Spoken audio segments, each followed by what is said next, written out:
Welcome to the DL. This is the show where we talk about everything in the truck and equipment repair industry.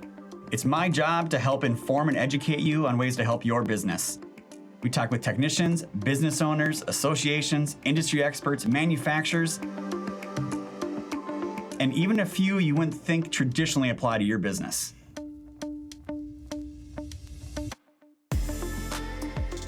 Welcome back, everyone, to another episode of the DL. I am your host, Tyler Robertson, the CEO and founder of Diesel Laptops. And today I have a very special guest, and I'm actually a bit nervous. This is my first time interviewing another podcaster. So we're going to see how this goes. You've seen him here probably on the air. I've been on his show before. He's actually been on here before, but talking about diesel parts. But today we get to talk about him. So with all that said, Jamie, welcome to the show, sir.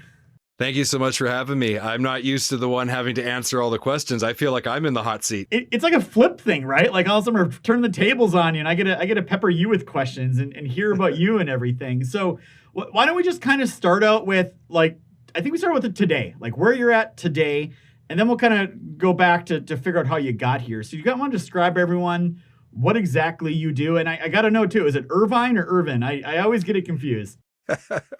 Well, if I was in, if the branch of my family, when they got to North America, had gone with the uncle who went to California, we would pronounce it Irvine, just like Irvine, California.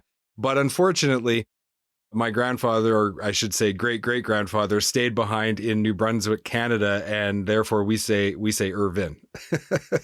Well, that works. And I still give my dad a hard time too. I'm like, why couldn't your dad's dad go to Florida when they came over here instead of northern Minnesota where I grew up? So I still give him a hard time. But yeah. So yeah. Tell us about what you do. Give us the elevator pitch. So I'm the host of the Heavy Duty Parts Report. It's an industry-leading show that focuses on heavy-duty parts, how high-quality parts lower cost per mile for fleets, and how we can leverage that information to help fleets with their total cost of operation. So we typically interview heavy-duty parts specialists that work for manufacturing companies as well as industry experts, and we really talk about all of the issues facing the trucking industry from A to Z. So that's where you're at today. And I think you have a good entrepreneurial story to go through, because I was an entrepreneur just trying to figure things out. I know you've gone through that. I've seen the journey as well. But why don't you give everyone a little bit of background on both? You have both a podcasting background and you have truck parts industry knowledge background, right? And again, those kind of converge, but you might go through the story a little bit for everyone. Well, we'll try to boil down 20 plus years into just a brief couple minutes, but I started in the heavy-duty parts industry in '98, right out of school. I worked for a remanufacturing facility that manufactured and remanufactured pneumatic controls for industrial equipment, for trucking, logging, mining, that kind of thing. And I started right at the bottom, started in the shop, sandblasting parts, worked up to be shop foreman, became an operations manager, eventually a national sales account manager. And then I went to work for Traction Heavy Duty, which is Napa's heavy duty parts division, and was a sales account manager for them. So this is around 2007. In 2009, I resigned. I'd had a great couple years with Traction. I made a lot of money as a sales account manager. I kind of bonused out and maxed out all of my bonuses. And I took every dollar I had and I went and launched a consulting business with a partner. And that was in early 2009. So the whole global economic meltdown had happened and, things were not the best. And my partner, about 4 months in, said, I don't want to do this. I want to do something else. And so, we're still friends to this day, but I will say that I like all kinds of ships except for partnerships because we spent all of our money and we invested every dollar we had into that business and it failed very quickly. And all of a sudden, my wife and I are in a position where we're down to our last $700. And, in a couple of weeks, we've got to make a house payment and we have a young daughter and there's nobody hiring. It's 2009. So I couldn't even get back into the truck industry if I wanted to. So I did what any good entrepreneur does when the first business fails, you start a second business. And there was an opportunity to start a business doing exterior building maintenance. We were living in the Vancouver area. So think the Pacific Northwest, think Seattle, lots of rain, lots of moisture. And so everything needs to be cleaned, power wash, window cleaning, gutters, all that kind of thing. So I set up my contracting business. My wife and I went to work. We spent our last $700 on a little utility trailer to be able to get the tools to the job site. We had a general contractor loan us tools and teach us what to do.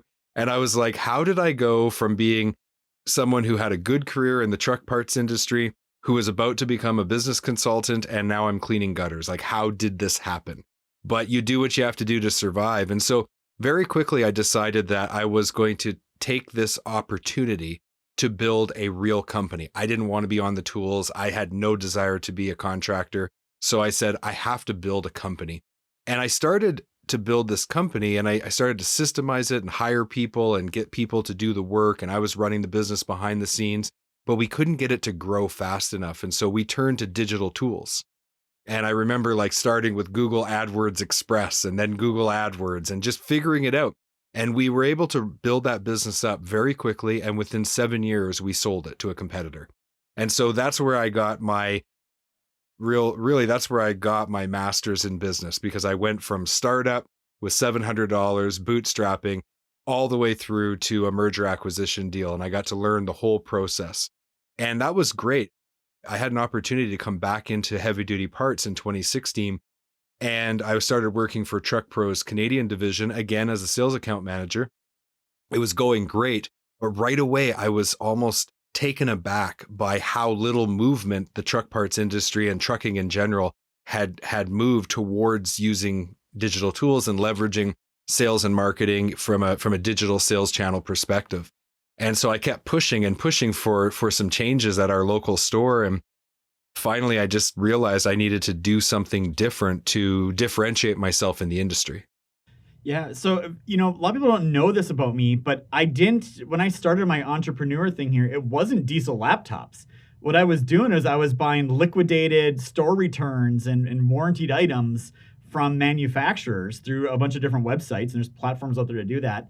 And then I would bring them in and I would sort them out. I was buying computer components because I knew computers really well. So I'd buy computer components, like customers return keyboards because they think they didn't work, but they just didn't put a new set of batteries in them or something. So they're wireless. A lot of that kind of stuff. So then I started just putting them on eBay and flipping them and basically flipping them around and doing that whole thing. So, that was a lot of foundational stuff, though, was like, man, you can make money selling stuff on the internet and it goes 24/7 and I don't have to be there. I just have to do this thing.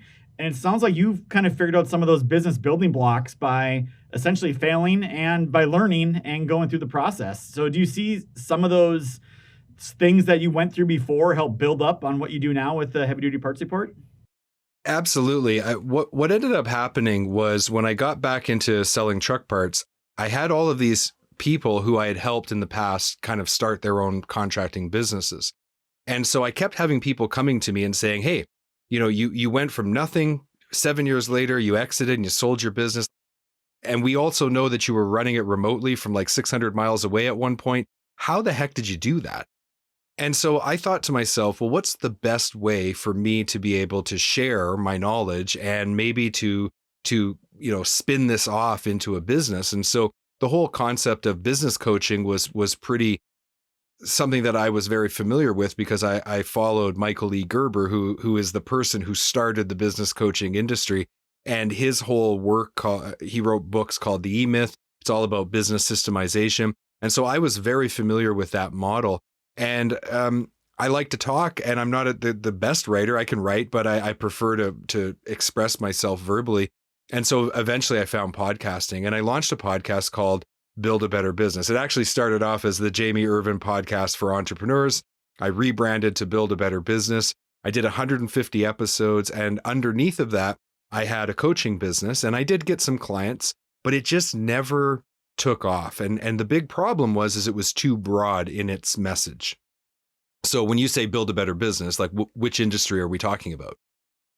You don't know. There's no specificity there. And so when people would find it, they often would like the content, but again, they weren't really sure, is this for me? And so they would go find a show or a business coach that was more focused and that they were able to know, oh, I see, this is specifically for me. And so the show, I did well in the sense that I learned how to become a podcast host. I learned all the the technical stuff that has to happen behind the scenes. I created systems for the show, but it just never would take off. Meanwhile, I'm working as a sales account manager, and this is kind of my side hustle. And I remember when I was getting kind of burnt out and I was ready to quit, I was going to shut down, build a better business. And I thought to myself, I can't quit. So what did I learn from my past entrepreneurial experience? Well, I learned to pivot. And sometimes you have to pivot in directions that you don't want to go in. Like when I had to go from trying to be a business consultant to being a contractor, it wasn't exactly in the plan. But this pivot was different because I love the truck industry. And I'd spent basically 60% of my career in truck parts.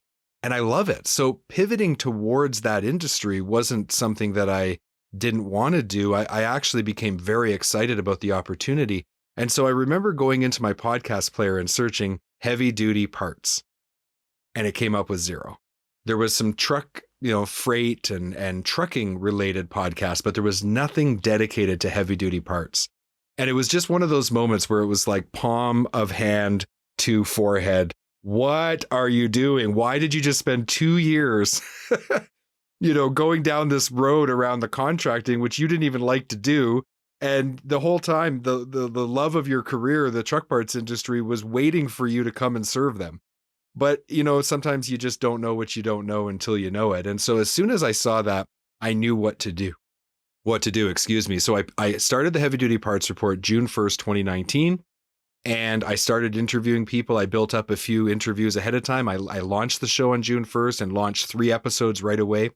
And I took everything that I had learned in 20 some years of being around the truck parts industry, in those 7 years of building a contracting business, and the couple failed attempts at setting up a consulting business and a podcast. And I brought all of that experience together. And in episode 13, I interviewed Tyler Robertson, CEO of Diesel Laptops.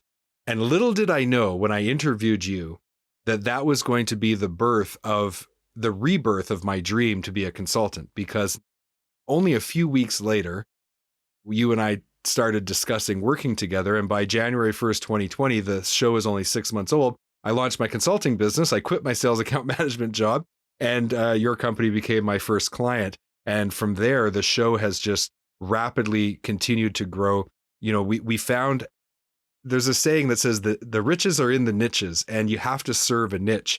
And for me, focusing on nothing but heavy duty parts and just interviewing parts manufacturers and working with companies, great companies like yours, who are trying to also serve the industry, has created this wonderful positive feedback loop where the show grows, my consulting business grows, the consulting business grows, the show grows, and everybody seems to be benefiting because I'm able to now kind of be at the center of all of this great activity. And I'm on cloud 9. This has been all of my dreams and 20 years of hard work kind of culminating into something that I'm very proud of and just extremely grateful that the industry accepted me and that I've found a place where I can really, really help people and serve this wonderful industry that really is the backbone of society, the trucking industry. Yeah, and there's a lot of parallels here. I mean, you kind of had to walk through a little bit of hell there, right? You went through a business that didn't work. You got into a business you really weren't passionate about.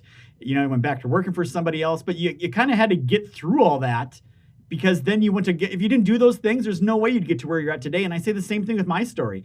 If I didn't go work, if my dad and his brothers didn't buy a truck dealership and got me involved in the HD industry, if they didn't know how, they ended up having to sell that business and I stayed into it. If I didn't go work for somebody else and see all the opportunities and take these other roles, if I didn't have the background in computers, there's no way I could do this whole thing at Diesel Laptops. So you have all these things that don't seem like they really mean much in your life, but all of a sudden they kind of culminate together. And I think you did what I did. You realized at one point, like, man, I have a certain really niche experience here. There's got to be a way to monetize this and make this a career thing and something I'm passionate about. And I'm guessing you're a lot like me. You wake up in the morning, it's the first thing you think about is what's going on in your business and the podcast and checking emails and all that stuff. But the question I want to ask you is, for people listening to this, they're thinking about starting a business or starting a podcast. How did you find your first couple of guests? Like, how did that go? Because it's usually the hardest thing, right? To go, hey, be on my podcast, and someone's like, what's a podcast? Or like, who are you? That's a little difficult thing to overcome at first. Well, I've already dropped one quote. I'm going to drop another one. And so I said before that the riches are in the niches. So I want everyone to remember that. Got to be an inch wide and a mile deep. But there's another great quote that I love, which is your net worth is tied to your network. And the first 3 episodes were solo episodes. I did one introducing the show, one introducing me, and the third one was a deep dive on my entire viewpoint around lowering cost per mile and high quality parts. And I put a flag in the in the sand and said, this is where I stand on this issue. And I wasn't afraid to do that. And that really helped to launch the show and have everybody start to get buzz and talk about the show. But it's an interview-based show, so I had to find guests. So I went back to my network and I said, which manufacturers have I been very successful selling their products in the past? So remember, I worked for Napa's heavy-duty division traction. I worked for Truck Pro's Canadian division, and I had been a sales account manager selling manufacturers' parts.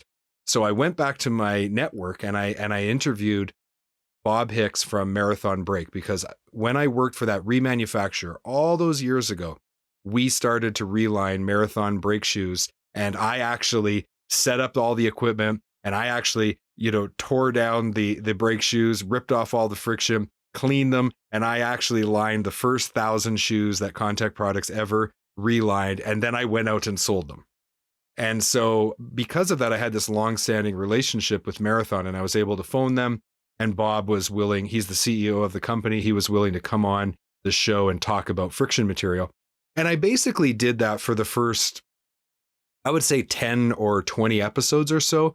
Most of those first guests were just people that I had built up a relationship with. So don't burn bridges, because, things that I had done 15 years in the past were now paying off in 2019 as I was launching this new show and trying to establish it in the industry. And of course, then it's like the heavy duty, what? Who are you? If I had just gone to people I didn't know, they wouldn't have been interested.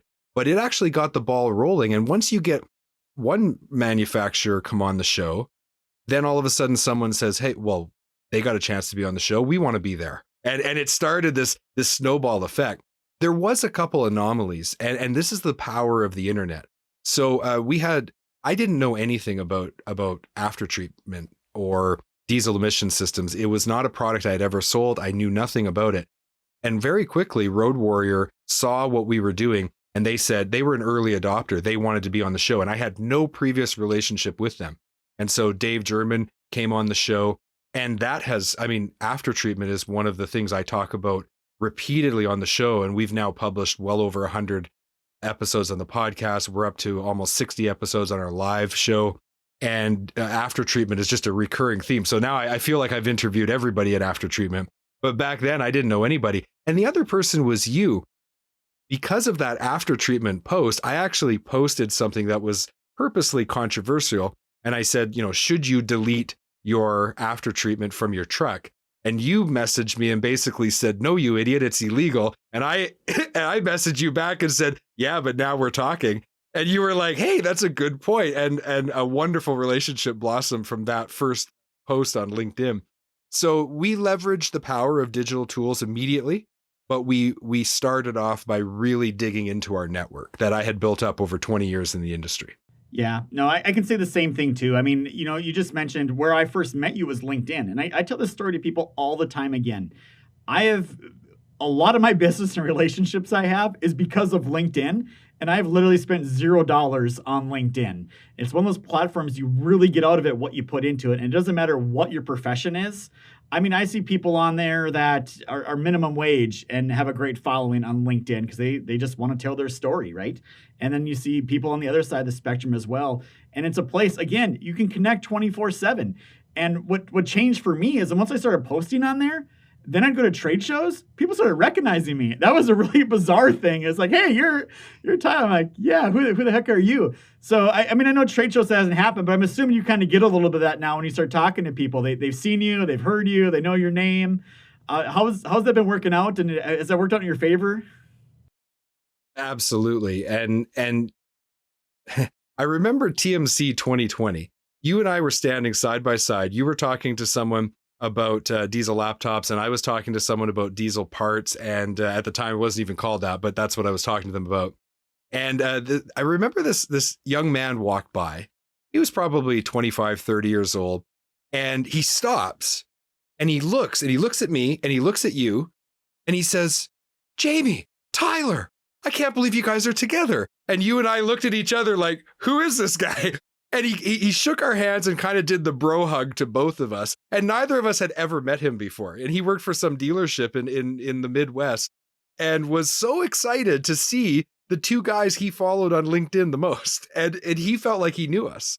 So that was kind of an eye-opening experience, because before COVID locked us down, we went to a bunch of trade shows together, and that happened over and over and over again. Sure, we saw people we knew, but there was all these people coming up to us who we had never met before, but who followed us on LinkedIn and saw our content. And they were very enthusiastic to meet with us and help us connect with people. And I had questions like that all the time. Who do you want to meet? Like, who in my network can I introduce you to? Because what you're doing is great. And so it has transformed my career. It's transforming my life. Yeah. And I would say, I could tell, I listened to your first couple episodes, and then I started commenting on your stuff. And then obviously, I got on there in episode 13 or so. But I could tell right away, I knew kind of like, okay, I need to, if people are on the social media and they're talking about stuff in the truck repair, truck parts, truck sale, whatever it is, I want to be involved with them, because they're singing my song. They are talking about things, and everything you talk about is helping people, right? That's a lot of what yours is knowledge, helping people, showing them resources, showing them opportunity.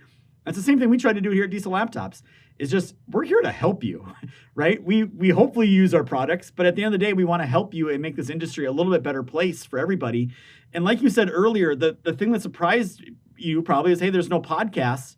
And, you look at it like, man, there was $34 billion in truck parts sold last year. Why is there not a podcast or a show that's talking about these things? Because this is 2020, 2021. It's not a long time ago. And the world's changed. Media's changed a lot. And it's really interesting just to see where everything's going. So now you're a bunch of episodes in.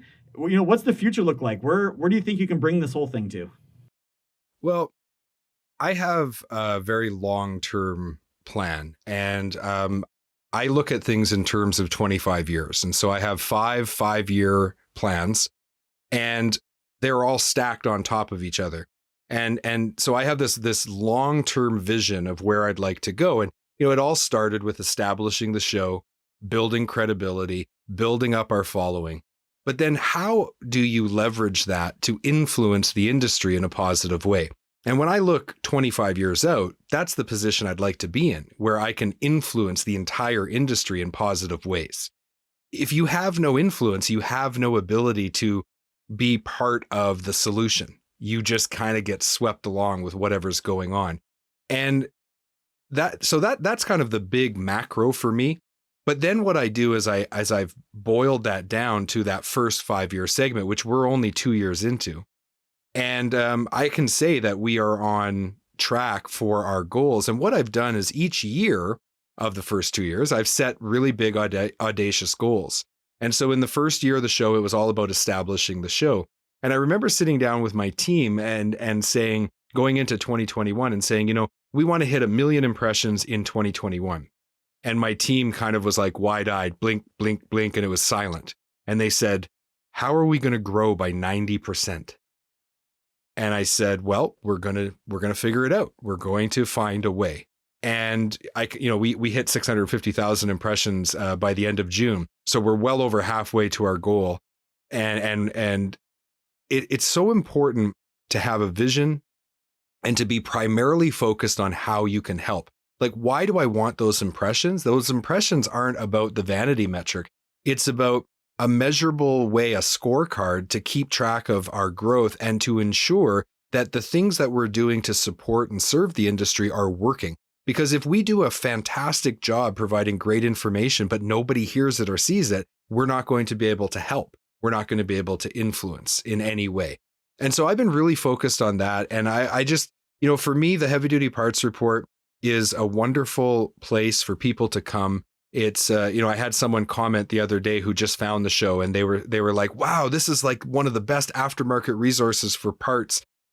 in the industry. Like when you go to all that back catalog now of hundreds of episodes, because we have both a live show and the podcast, and they were so excited about that. And so that for me is what it's about. It's like, how do we figure out ways each year to incrementally continue to grow towards serving the industry and providing people with what they need? The money just comes with that. When you do the right things in the right order and you apply the business, a business mentality of efficiency, systemization, it's like the thing just can't help but grow. And so I'm excited about that. And I'm just excited about continuing to engage with the trucking associations like TMC, with the groups that are really responsible for both tier one manufacturing as well as aftermarket support. We've got huge issues coming down the trucking pipeline at us. We've got all of these things related to automation. We've got everything related to the climate and emissions. We've got everything related to the demographics that are dramatically changing, and there's more people leaving the industry than coming in.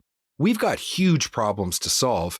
How do we continue to position ourselves in such a way that we can, one, innovate, and two, be part of the solution? And that's my guiding light in everything that we do. Yeah, and you do a tremendous job. I listened to your episodes. You do a great job putting it all together. It's been awesome watching how far you've come, how fast you come, and then you look at that and you're like, man, where am I going to be in 2 more years from now, right?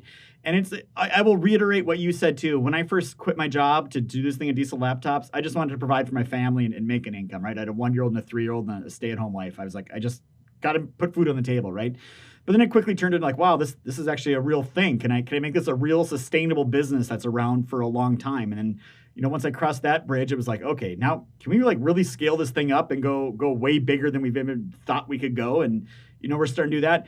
And then for me now, it's, I look at them like, man, how many companies have the opportunity to really impact their industry and the way things are done and implement change for the better for everybody? And I think Diesel Laptops has that. But in everything I just said, it was never about chasing the dollar. The dollars always came when you did those things. And that's the great thing about it, is sometimes you just got to help figure out, solve problems. People will come to you, right? They'll come to you and they'll start asking for advice. They'll start buying things from you once they trust you, once they know you. And that's a lot of what this is. And at the end of the day, you picked one of the hardest social media platforms to grow a platform on, right? Which is podcasts. I can tell you, we do, social media, YouTube, Facebook, LinkedIn, Instagram, Twitter, blogs, forums, all this stuff. Podcasts are by far the most difficult thing for us to grow. So my hat's definitely off to you in that regard.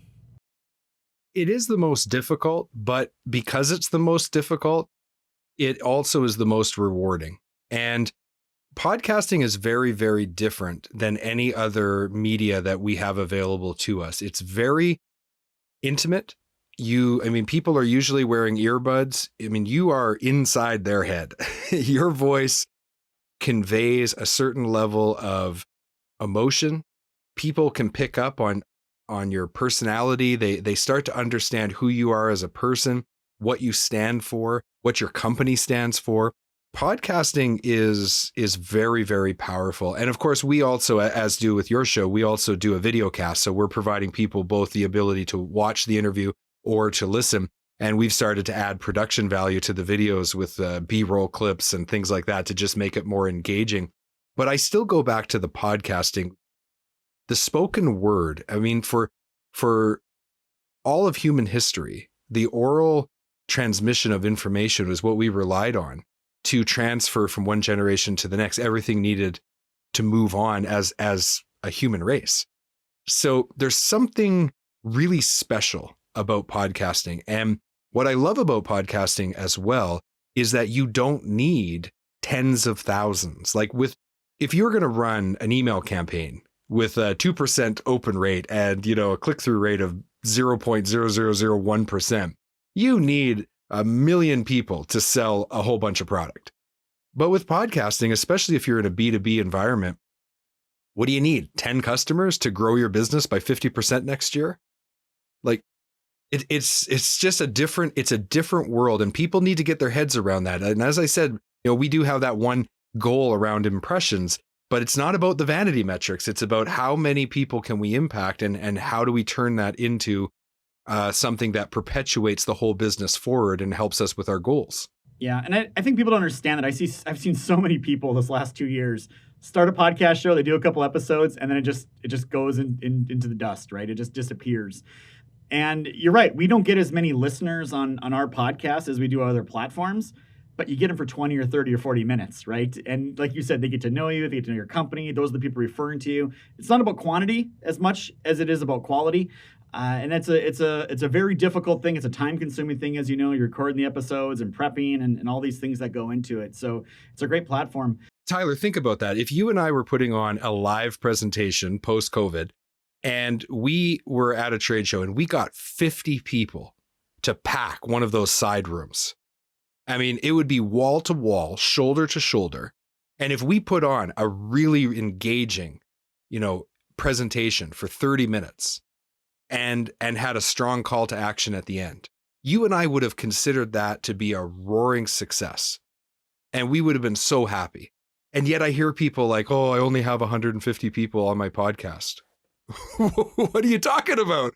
That's 3 times the size of what I just described in a live presentation. I mean, there are professional speakers who get paid to speak who would be thrilled with 150 people in a room for 30 minutes, not just once, but every week after week after week after week. So don't minimize the value of that. Yeah, and that's the great thing about podcasts. Usually you're consistent, right? You're consistently putting an episode out. People know to expect it. You're constantly in front of them.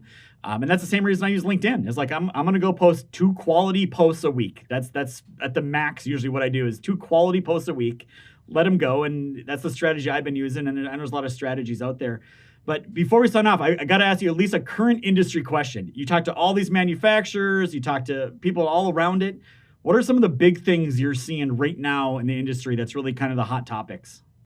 So it really comes down to automation and electrification. That's one of the big concerns because it's going to fundamentally change the technology inside of trucks. And if you're manufacturing diesel engine parts or turbochargers or after treatment products, or even S-cam brakes and things like that, you're nervous because it's what is the future? So I hear that from manufacturers all the time. And then I would say on the other side, it is the entire shift in demographics and buying behavior. So as the baby boomers are exiting our industry faster than we have people to replace them, the digital natives, the kids who grew up with technology and they're so comfortable with it, they're starting to adopt senior leadership roles and they are starting to influence the way companies buy. And so I hear a lot of people very concerned about how they are able to integrate a digital sales channel within their business model without completely gutting the decades of work that was done before that to build up the traditional distribution channel and the relationships that they have with traditional distributors. So those are the 2 really, really big issues on the part side anyway, that I keep hearing. And that's why, we had a different vision of how we were going to monetize the heavy duty parts report, but the market told us that we needed to work as a consultant and to work with companies directly to help them in different ways, integrating digital technology into their business model. And so everything from helping you with diesel parts to helping other companies with their digital sales channel adoption, that's been the area where we focused and try to serve people the most. Yeah, I think you hit it exactly nail right on the head, head right on the nail. What I look at is the fact that COVID really sped everything up. Right? Things that were going to take 5 or 10 years all of a sudden got really compressed and things need to happen quickly. And I look at the commercial truck part space like I do the automotive part space. A decade ago, tons and tons, or 20 years ago, tons and tons of independent part retailers. They were all over the place. I remember going to with my dad. We didn't go to a Napa or O'Reilly's or an AutoZone. We went to the local automotive parts store. And I see that today in the heavy duty truck world. Tons and tons of mom and pop, small operations selling parts with 1 or 2 locations. And in the meantime, you have big companies buying them up and building these big conglomerates and doing roll-ups and private equity getting in there, digital strategies coming out. So I see that industry going the exact same way the automotive did for the parts side. So it's going to be really interesting to see how fast it happens. I got a feeling it's going to happen faster than it did with automotive. It's a $34 billion a year industry. People are going to figure it out. That's a lot of zeros and commas to be laying on the table everywhere. But with all that said, Jamie, I just want to say I really appreciate you coming on the show. If people want to get a hold of you, throw out the LinkedIn, the websites. You're all over the place. How do people follow you and learn more? The easiest way is to go to heavydutypartsreport.com. And that way you can follow the show for free. Just subscribe to the weekly email. You'll get a weekly email notification for every episode. But of course, if you want to go directly to our LinkedIn or social media channels or a podcast player of your choice, all you have to do is type in the Heavy Duty Parts Report, and you will find it on all the major social media and pretty much every podcast player known to man, as well as our YouTube channel. But all those links can be found at heavydutypartsreport.com. So that's the best place to go. Go there first. You'll see the brand new website we just launched. We're very happy with it. And all of the links are there and embedded. So it'll be very easy for you to do that. We also are on TNC Radio Live, which in syndication 7 days a week. So if you want to listen to some great truck and transportation related live radio, you can do that at TNC. And there's a link on heavydutypartsreport.com for that as well. So just go to the website. Everything you need is there. So I'm going to say this too, just to put another little plug in for you.